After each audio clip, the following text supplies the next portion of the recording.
देखिए, इस समय मिर्जापुर जो सदर विधानसभा है उसके सेंट मैरी कॉलेज के अंदर जो बूथ बनाया गया है, मैं वहां पे हूं। यहां से अब से थोड़ी देर बाद जो केंद्रीय मंत्री अनुप्रिया पटेल हैं वो यहां वोट डालने आएंगी, उन्हीं का इंतजार कर रहे हैं। ये हमारे साथ सुमित हैं जो यहां लगातार मिर्जापुर की ग्राउंड रिपोर्ट पर हमेशा नजर रखते हैं।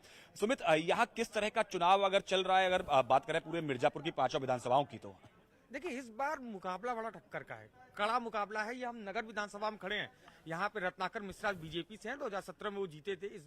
इस बार कैलाश चौरसिया हैं। कैलाश चौरसिया 3 बार के यहाँ मंत्री रह चुके हैं, 3 बार से वो सपा के विधायक रहे। दोनों में काफी कड़ा मुकाबला है और यहाँ पे वैश्य मतदाता जो है, जो व्यापारी वर्ग, वो निर्णायक की भूमिका में होता है वहां पर। बड़ी अगर बात करें मड़िहान की, क्योंकि मड़िहान से रमाशंकर पटेल योगी सरकार के मंत्री हैं, लेकिन दिलचस्प उनके सामने यह है कि समाजवादी पार्टी का कैंडिडेट भी है और अपना दल कमेरावादी का भी है। बिल्कुल, देखिए वहां यही स्थिति हो गई, नहीं तो मड़िहान में भी टक्कर होती मिलती। रमाशंकर पटेल को आसान नहीं था जीतना, लेकिन सपा वहां पे समाजवादी पार्टी का कैंडिडेट भी है और सपा से जो गठबंधन अपना दल कमेरावादी, उसके भी कैंडिडेट है। दोनों कैंडिडेट में जो मतदाता सपा के मतदाता या कमेरावादी, वो कंफ्यूज है कि हम दें किसको। तो इसलिए जो वोट बैंक है वो दोनों में बट रहा है। रमाशंकर को ये फायदा पड़ रहा है, नहीं तो रमाशंकर इस बार परेशान थे, क्योंकि वहां पे धान सबसे ज्यादा होता है। किसान वहां पे हैं, किसान रमाशंकर से कहीं न कहीं नाखुश थे। कई और समस्याएं वहां पर, लोकल समस्याएं। लेकिन जब ये दो कंफ्यूजन वहां पे पैदा हुए, दोनों अलग अलग पार्टी, एक ही जिसके साथ गठबंधन है, ये दोनों खड़े हो गए, तो लोग फिर से वो बीजेपी की ओर रुख कर गए। क्योंकि तो यहाँ जो माहौल है मिर्जापुर का, 5 विधानसभा सीटें हैं, पांचों पिछली बार भारतीय जनता पार्टी और उसके सहयोगी अपना दल एस जो है अनुप्रिया पटेल की जो पार्टी है उसके पास थी।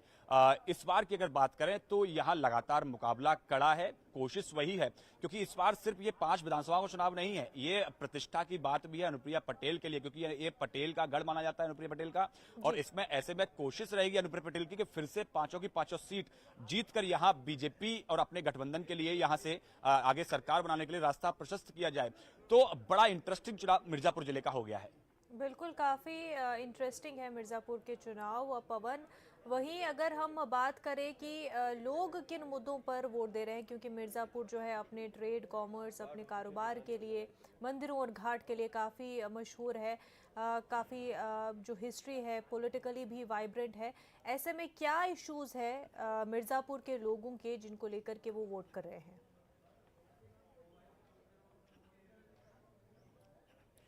देखिए, अगर मुद्दों की बात करें तो मुद्दे बहुत महत्वपूर्ण हैं। यहाँ किसान की बात करें, राशन की बात करें, रोजगार की बात करें, इसके साथ साथ क्योंकि मिर्जापुर कालीन और पीतल उद्योग भी यहाँ का एक बहुत प्रसिद्ध है। हालांकि कोरोना काल के चलते बहुत ज्यादा नुकसान भी व्यापारियों को झेलने को मिला यहाँ। तो सुमित से बात करें। सुमित, यहाँ क्योंकि आप लगातार जमीन पर यहाँ काम करते हैं, लगातार आप देखते हैं, तो कौन कौन से मुद्दे इस चुनाव में अहम रूप से उभर के आ रहे हैं? देखिए, व्यवसाय की बात करें तो ये कालीन का उद्योग रहा है, लेकिन और वो चला गया है भदोही। लगभग जो यहाँ पे सिमट गया, जो पहले बड़े स्तर पे होता था वो सिमट के लगभग भदोही के क्षेत्र में ज्यादा हो गया। दूसरा यहाँ पे पीतल उद्योग। पीतल उद्योग में यहाँ पे एक बड़ी समस्या है कि यहाँ पे जो रॉ मटेरियल उनको चाहिए उसकी उपलब्धता बहुत कम है, नहीं मिल पाता है। ओडीओपी, मुख्यमंत्री की जो योजना थी ओडीओपी, उससे जरूर लाभ मिला है पीतल उद्योग को, एक बार फिर से खड़ा करने की कोशिश जरूर है। लेकिन जो जमीनी स्तर पे जैसे मूलभूत सुविधा है, नगर क्षेत्र है, व्यापारी वर्ग है, यहाँ पे एक मूल सुविधा होनी चाहिए शिक्षा, स्वास्थ्य को लेकर के। यहाँ पे स्वास्थ्य को लेकर मेडिकल कॉलेज जरूर खोले गए हैं, लेकिन लोकल इश्यूज जो है, जो मतलब छोटी छोटी यहाँ पे अगर इलाज के लिए हो तो आपको ट्रामा सेंटर अभी भी जाना पड़ रहा है, कोई नहीं। शिक्षा को लेकर के प्राइवेट में तो तमाम स्कूल हैं, लेकिन अगर सरकारी की बात करें कोई ऐसा बड़ा शिक्षा नहीं कि जो हम यहाँ कर सकते हैं। पूर्वांचल में स्वास्थ्य, शिक्षा, रोजगार और यहाँ का जो उद्योग है वो बहुत महत्वपूर्ण मुद्दा है और उन्हीं मुद्दों पर पूरे इस क्षेत्र में चुनाव हो रहा है मिर्जापुर की बात करें तो। बिल्कुल पवन, तो शिक्षा को लेकर के यानी कि तालीम को लेकर के और हेल्थ को लेकर के काफ़ी मुद्दे हैं मिर्ज़ापुर में। लेकिन ये कहा जाता है पवन कि जो लीडर्स है, जो सियासी लीडरान है, वो जो असल ये मुद्दे हैं उनको छोड़कर कास्ट पॉलिटिक्स में ज़्यादा मिर्ज़ापुर में उलझ जाते हैं और लोगों को भी उलझा देते हैं।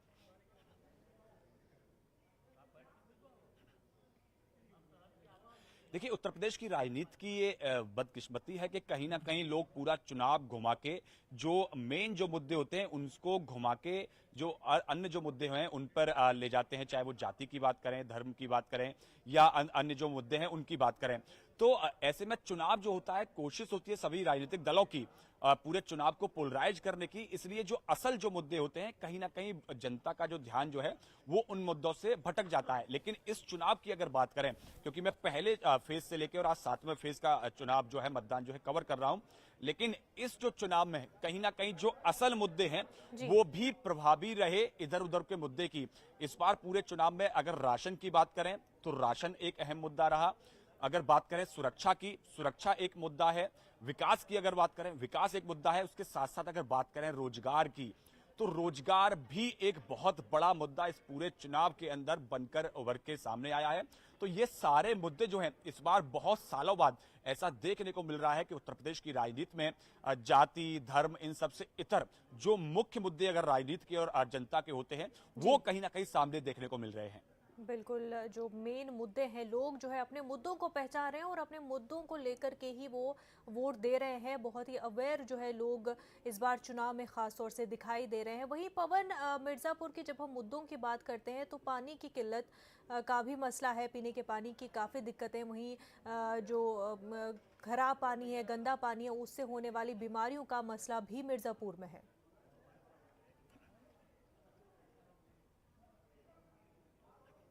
देखिए, मैं वही बता रहा हूं कि जिस तरह से लगातार जो काम सरकार के द्वारा किया गया, हर घर नल और जल की जो योजना थी उसका शुभारंभ किया गया। हालांकि अभी उसको पहुंचने में थोड़ा वक्त लगेगा, लेकिन तमाम तरह के प्रयास सरकारों के द्वारा किए गए। लेकिन अभी भी आपने देखा कि पिछले कुछ साल पहले तक यहाँ जो पूरा जो क्षेत्र है इसमें कहीं ना कहीं जो स्थानीय जो बीमारी थी, जो पीला बुखार जिसको बोलते थे, गोरखपुर रीजन पर जो पूरा उसका प्रभाव हुआ करता था, हालांकि उसमें कमी आई। सरकार ने हर जिले को एक मेडिकल कॉलेज देने की घोषणा की, उसमें से कुछ बनके तैयार हो गए। जैसे सुमित ने अभी बताया कि मेडिकल कॉलेज तैयार तो हो गया है, लेकिन अभी सुविधाओं का अभाव है, वहां सुविधा बढ़ाया जाना बहुत जरूरी है। तो ये तमाम जो मुद्दे हैं वो कहीं ना कहीं प्रभावी है। इसके साथ साथ अगर बात करें तो यहाँ जैसे काशी में विश्वनाथ कॉरिडोर बनाया गया, तो यहाँ मिर्जापुर में विंध्याचल, क्योंकि विंध्यवासिनी देवी का एक प्रसिद्ध सिद्धपीठ यहाँ मंदिर है, तो लेकिन विंध्याचल कॉरिडोर सरकार के द्वारा बनाया गया है, उसको लेकर लगातार काम चल रहा है। तो कहीं ना कहीं उससे रोजगार को भी एक मौका मिलता है। तो ऐसे में कई सारे प्रयास सरकारों के द्वारा किए गए हैं, लेकिन कहीं ना कहीं अभी उसमें बहुत कमी है। और यही बात तमाम जो वोटर हैं वो अभी बताते हुए नजर आते हैं कि प्रयास तो किए गए हैं, लेकिन अभी उसमें बहुत ज्यादा सफलता मिलती नजर आई है। और इसी के चलते जो इस बार चुनाव में जो मुकाबला है वो बहुत कांटे की टक्कर है। बिल्कुल कांटे की टक्कर है पवन, लेकिन बाइपोलर मेजरली कहा जा रहा है कि बाइपोलर चुनाव है मिर्ज़ापुर में, ख़ास तौर से बीजेपी और समाजवादी पार्टी। और अगर हम पर्टिकुलरली बात करें तो ब्राह्मण तबका और वहीं चौरसिया तबका, यानी एक पार्टी ने एक तबके को ले रखा है और दूसरी पार्टी जो है उसने दूसरे तबके को अपनी तरफ रागिब करने की कोशिश की है। और इस तरह से एक बाइपोलर जो चुनाव का माहौल मिर्ज़ापुर में बन गया है।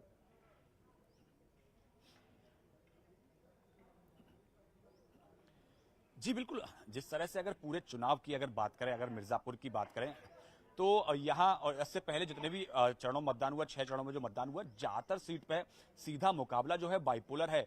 भारतीय जनता पार्टी के सामने समाजवादी पार्टी ही चुनाव लड़ते हुए दिखाई दे रही है ज्यादातर सीट की अगर बात करें। कहीं कहीं सीट पे बहुजन समाज पार्टी जो है वो भी फाइट में है, लेकिन ज्यादातर सीट पर अगर बात करें तो पूरे उत्तर प्रदेश के चुनाव के दौरान भाजपा और सपा की लड़ाई है। मिर्जापुर में अभी सीधे सीधे भाजपा, क्योंकि यहाँ 3 सीट पे इस बार भारतीय जनता पार्टी चुनाव लड़ रही है। एक अपना दल एस है जो पिछली बार भी उसके पास थी 96 विधानसभा सीट, और उसके बाद में एक जो सीट है मझवा, वो इसमें बीजेपी सहयोगी निषाद जो पार्टी है वो यहां से चुनाव लड़ रही है।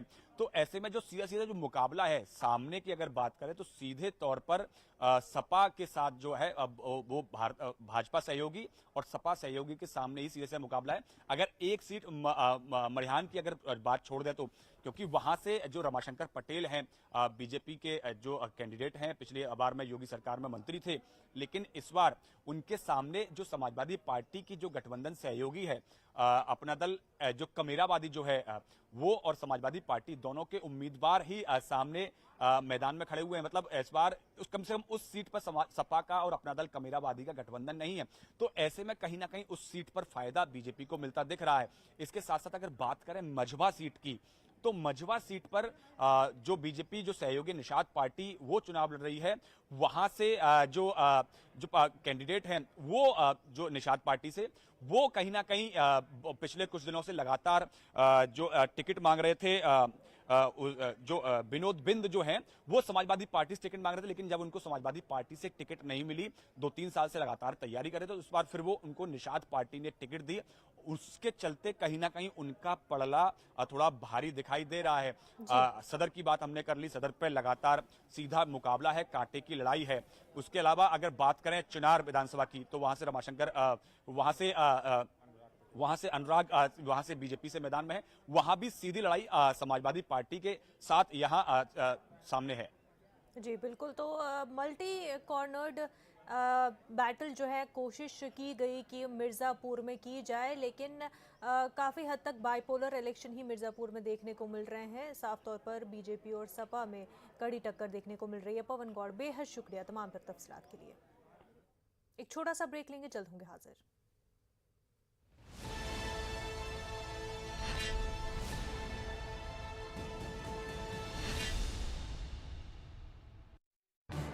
इस न्यूज हेडलाइंस के